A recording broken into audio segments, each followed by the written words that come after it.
শুনে রাখুন ভালো করে, ভোট এলেই তাজপুরে বন্দরের কথা আগে বলতে এখন বন্ধ হয়ে গেছে। দেউচা পাটামিতে নাকি 1 লক্ষ লোক চাকরি পাবে, সেটাও বলা বন্ধ হয়ে গেছে। তাই আপনারা এই নির্বাচনে তৃণমূলের বিসর্জন নেই, এই আবেদন রেখে ভাইপো এখন আমার বক্তব্য শুনিয়ে শুনিয়ে সবাই যাচ্ছে, খুব ভালো লাগছে। বলতে থাকুন বলতে থাকুন। আমি কি বলেছি?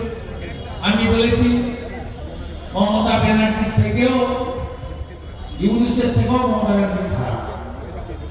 হ্যাঁ তাই তো,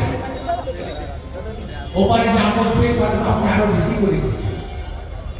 আপনি পিতৃপক্ষে পুজো উদ্বোধনে যান হিজাব পরে, বলেন বৃষ্টি পড়ছিল মাথায় কাপড় দিয়েছি, কানটায় বৃষ্টি পড়ছে না, কানটা বাইরে গেল।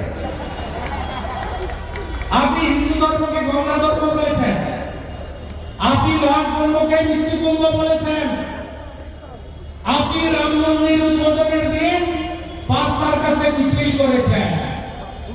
আপনাকে প্রকৃত হিন্দুরা রাষ্ট্রবাদী বলে মনে করে না, আপনার দলকে মনে করে না।